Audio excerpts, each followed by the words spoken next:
बहुत समय की बात है। ईशान और मनीष नाम के दो बचपन के दोस्त थे। दोनों कॉलेज के दिनों से साथ पढ़े, साथ जिए और अब साथ ही एक एडवेंचर ब्लॉग चलाते थे, मिस्ट्री ट्रेल्स। उनका शौक था छोड़े हुए, रहस्यमयी और डरावने स्थानों की खोज करना। एक दिन ईशान को इंटरनेट पर एक पुरानी खबर मिली। उत्तराखंड के अल्मोड़ा जिले में एक पहाड़ी हवेली, जहां हर अमावस्या की रात अजीब आवाजें सुनाई देती हैं। वह जगह थी रायगढ़ हवेली, जो लगभग 100 साल पुरानी थी। कहा जाता था कि वहां कभी राय बहादुर रघुनाथ सिंह अपनी पत्नी और बेटी के साथ रहते थे। एक रात पूरी हवेली जल गई, लेकिन किसी ने भी घर वालों के शव नहीं देखे। मनीष ने पहले तो मना किया। ईशान, हमें अब ये सब बंद कर देना चाहिए। पिछली बार भी वो पुराना कुआं देखकर तुम 3 दिन तक बुखार में पड़े रहे थे। पर ईशान हंस पड़ा। यार तू डरता बहुत है। सोच, अगर हमें यहाँ का सच मिल गया तो हमारा चैनल रातों रात मशहूर हो जाएगा। वे हवेली के लिए निकल पड़े। अमावस्या से एक दिन पहले वे पहाड़ों के रास्ते निकल पड़े। रास्ता ऊबड़ खाबड़ था, चारों ओर चीड़ के जंगल और ठंडी हवाओं की सिसकियां थी। स्थानीय लोग उन्हें अजीब निगाहों से देख रहे थे। एक बूढ़ा आदमी जो सड़क किनारे लकड़ी बेच रहा था, बोला, बाबूजी, उस हवेली की ओर मत जाए, वहाँ अब इंसान नहीं बसते, वहाँ वो है। ईशान ने पूछा, वो कौन? बूढ़ा धीमे स्वर में बोला, वो लड़की रघुनाथ सिंह की बेटी अंजलि, कहते हैं वो अब भी अपने पिता का इंतजार कर रही है। दोनों ने उस बात को मजाक में उड़ा दिया और आगे बढ़ गए। शाम होते होते वे हवेली के पास पहुंच गए। वो एक विशाल इमारत थी, टूटी दीवारें, जंग लगे गेट और हवाओं में सीलन की गंध। गेट पर जंग लगा बोर्ड लटका था, ग्रेटर देन रायगढ़ हाउस, प्रवेश निषिद्ध। मनीष ने कैमरा ऑन किया, ईशान ने टॉर्च निकाली और दोनों भीतर चले गए। अंदर का दृश्य डरावना था। चारों ओर जले हुए लकड़ी के खंभे, आधे पिघले झूमर और दीवारों पर काले धब्बे। फर्श पर धूल की मोटी परत जमी थी, लेकिन उसमें कुछ नए पैरों के निशान दिख रहे थे। ईशान ने कैमरे की ओर देखकर कहा, यहाँ कुछ तो है। उनकी आवाजें दीवारों में गूंज गईं। जैसे ही वे आगे बढ़े, अचानक ऊपर से किसी के चलने की आवाज आई।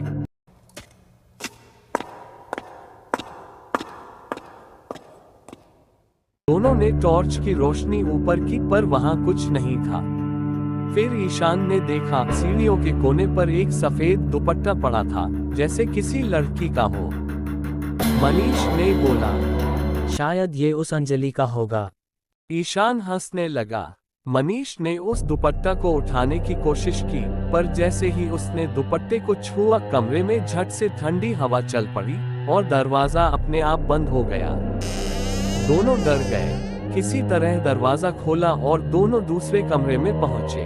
वहां एक पुराना लकड़ी का ड्रेसिंग टेबल था और उसके दराज में एक धूल भरी डायरी मिली। उस पर लिखा था, ग्रेटर देन अंजलि रघुनाथ सिंह की डायरी 1923।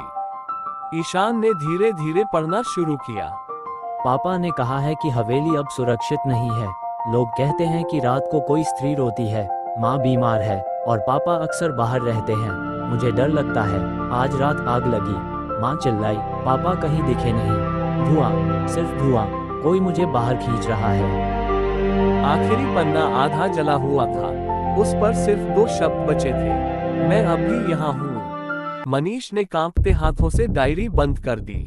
ईशान ने हंसते हुए कहा, बस एक पुरानी कहानी है यार। पर मनीष के चेहरे पर रंग उड़ चुका था। रात पूरी तरह उतर चुकी थी। आसमान में कोई तारा नहीं था, सिर्फ घना अंधेरा और हवाओं की सिसकियां। उन्होंने अपना कैमरा सेट किया और बीच हॉल में टेंट लगाया। करीब आधी रात, जब राहुल कैमरा चेक कर रहा था, तभी टेंट के बाहर से पायल की हल्की झनकार सुनाई दी। मनीष ने फुसफुसाया, ईशान, तूने सुना? हाँ, शायद हवा में आवाज आई होगी। पर तभी वही आवाज पास आई, अब साफ सुनाई दे रही थी।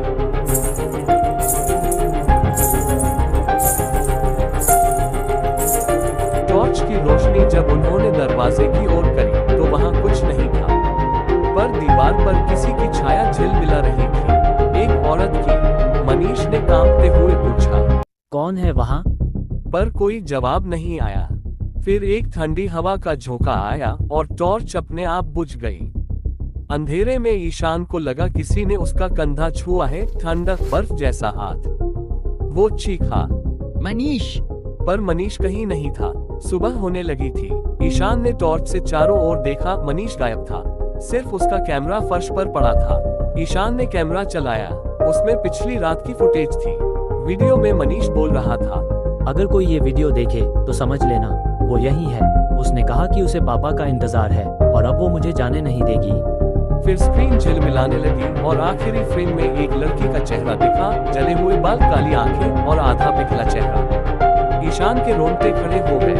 वो भागते हुए हवेली से बाहर निकला। जैसे ही गेट पार किया, किसी ने उसके पीछे धीरे से फुसफुसाया, क्यों गए थे? हमें जगाने। ईशान मुड़ा, वहाँ कोई नहीं था, पर दीवार पर उसकी और मनीष की परछाई एक साथ नाच रही थी।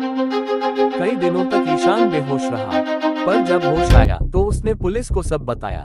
लेकिन जब वे हवेली पहुंचे, वहाँ कोई कैमरा, कोई टेंट, कुछ भी नहीं था, सिर्फ राख और धूल। पुलिस ने कहा, वहाँ कोई नहीं गया। वो हवेली तो 20 साल पहले ही पूरी तरह ढह चुकी है। ईशान ने दहशत में पूछा, लेकिन मैं तो वहाँ था, मनीष मेरे साथ था। एक अधिकारी ने गंभीर स्वर में कहा, मनीष वो तो 3 साल पहले रायगढ़ ट्रैकिंग के दौरान लापता हुआ था। ईशान की आंखें फैल गईं। उसे याद आया, उस रात अमावस्या को उसने ही मनीष को रायगढ़ हवेली जाने के लिए कहा था और मनीष अकेला ही गया था। और अब जो मेरे साथ गया था वो कोई इंसान नहीं था। कुछ समय बाद ईशान की हालत खराब होने लगी। ईशान अब पागलपन की हद तक पहुंच चुका था। वह बार बार कहता, मुझे कुछ भी करके मनीष को वापस लाना है।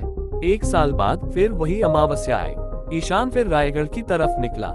लोगों ने रोका, पर उसने किसी की नहीं सुनी।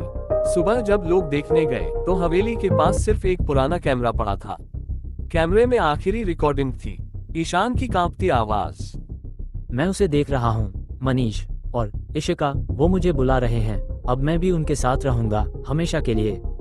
और स्क्रीन पर आखिरी बार 3 परछाइयां दिखी, एक ईशान, एक मनीष और एक सफेद दुपट्टे वाली औरत। आज भी स्थानीय लोग कहते हैं कि अगर कोई रायगढ़ हवेली के पास अमावस्या की रात जाए तो हवा में किसी लड़की की हंसी गूंजती है। कभी कभी 2 मर्दों की बातें भी सुनाई देती हैं। चलो ईशान, आज नया एडवेंचर शुरू करते हैं। हाँ मनीष, पर अब लौटना मत भूलना।